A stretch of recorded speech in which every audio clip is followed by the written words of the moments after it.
училищна телевизия Глобус. Днес нашето предаване е посветено на един от най-светлите български празници – Денят на народните будители.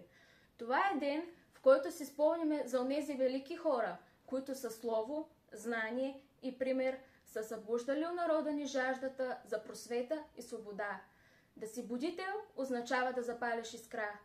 Искра на доброта, смелост и любов към родното, към езика, към книгите, към училището, към България.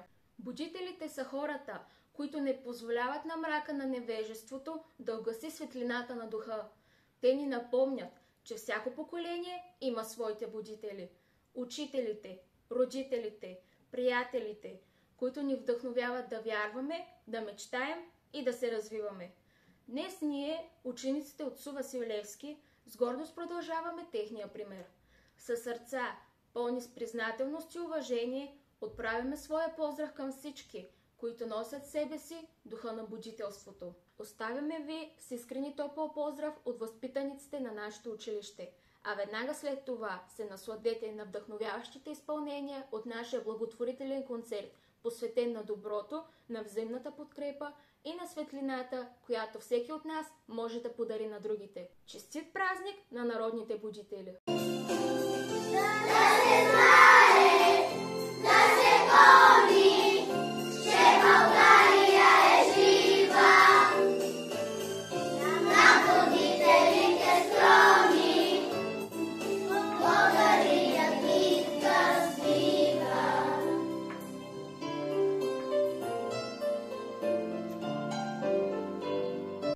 Днес е ден добър велик, ден на слово и език.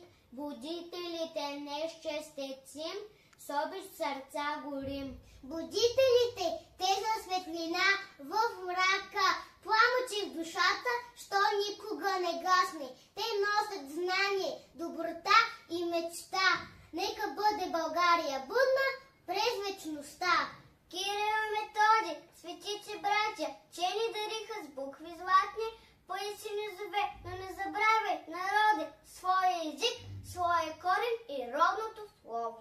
СУ Васил Левски, апостол на свободата, ни показа как се живее с вяра в сърцата. Ботев с перо и меч за родината вървя, светъл пример ни завеща.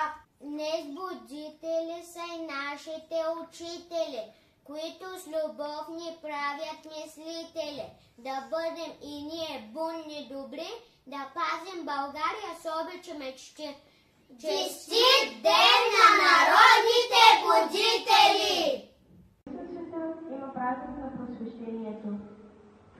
Народ, който е единствен в света, има празник на просветителите, наречен Ден на падналите в борбата за свобода български герои.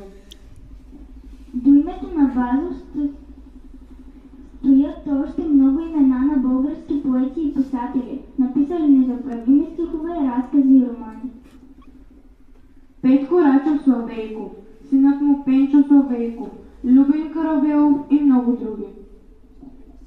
Сред тях като огън свети името на поета и революционер Христо Ботев, загинал геройски бой в двете пазите на Врачанския Балкан. Ботев написа неповторимите стихове. То, с който падне в бой за свобода, той не умира.